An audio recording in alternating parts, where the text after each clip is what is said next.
They call 3 a.m. the witching hour.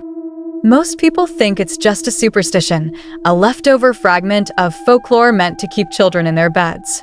But when you're awake in the middle of a silent house, and the rest of the world feels like it has ceased to exist, you realize that 3 a.m. isn't just a time. It's a thin spot in reality. My name is Mark, and I used to be a skeptic. I worked late, slept hard, and never looked twice at a shadow in the corner of my eye. That changed on a rainy Tuesday in November. I was deep in sleep when the vibration started. Not a ringtone, just a low, rhythmic hum against the wood of my nightstand. I reached out, eyes half closed, squinting at the screen. 3:14 a.m. No caller ID. Against my better judgment, I slid the green icon. I didn't say hello. I just waited. And that's when the breathing started. It wasn't heavy breathing. It was wet.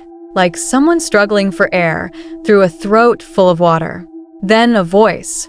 It didn't sound like a man or a woman. It sounded like a recording of a recording. "The blue jacket looks good on you, Mark," the voice said. My blood turned to ice. I was wearing a blue fleece jacket I'd bought that morning. I hadn't posted it on social media. I hadn't even left the house since I put it on. I sat up, the darkness of my room suddenly feeling crowded. I scanned the corners, the open closet, the window behind the curtains. "Who is this?" I whispered. My voice felt small. "Check the basement door," the voice replied. Then the line went dead. I stared at the phone. My brain told me it was a prank, a digital stalker, maybe a friend playing a cruel joke. But deep in my gut, where the primal instincts live, I knew this was something else. I grabbed a heavy flashlight from the drawer and stepped out into the hallway. The air in the house felt 10 degrees colder. Every floorboard sounded like a gunshot. I made my way to the kitchen, my flashlight beam cutting through the gloom. I reached the basement door. It was closed, just as I'd left it. I turned the handle locked. I felt a wave of relief wash over me. I was about to turn back when I noticed something on the floor. A small, wet footprint, barely visible on the dark hardwood. It didn't lead out of the basement. It led into the kitchen from the basement door, which was still locked. I realized then that the caller wasn't outside watching me. They were already inside. My phone vibrated again. The same unknown caller. I answered it, my hand shaking so hard I nearly dropped the device. "You're getting closer," the voice whispered. "But you're looking at the wrong door." I turned around, the flashlight beam swinging wildly across the room. I looked at the microwave clock. 3:33 a.m. Suddenly, the power cut out. The house went pitch black, leaving only the weak, flickering beam of my flashlight and the glowing screen of my phone.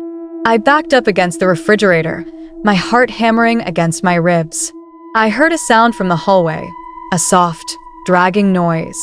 Schlick, schlick, schlick. I pointed the light toward the sound. Nothing was there, but as I panned the light toward the large mirror in the hallway, I saw it. In the reflection, the basement door was wide open. But when I looked physically at the door, it remained shut. I looked back at the mirror. Standing right behind my reflection was a figure. It was tall, impossibly thin, wearing the same blue jacket I was wearing. Its face was a blur of static, like a corrupted video file.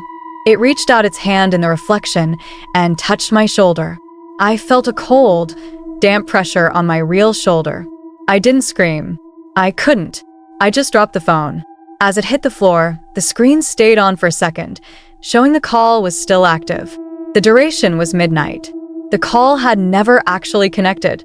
When the sun came up, I was sitting on my front porch, waiting for the world to wake up. The police found nothing. No intruder, no forced entry, no record of a call on my phone bill. To the world, I had a night terror. But I know what I felt.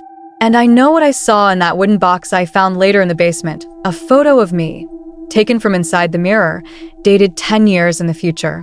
I don't answer the phone after midnight anymore. Sometimes it still vibrates. Sometimes I hear that wet breathing coming from the vents.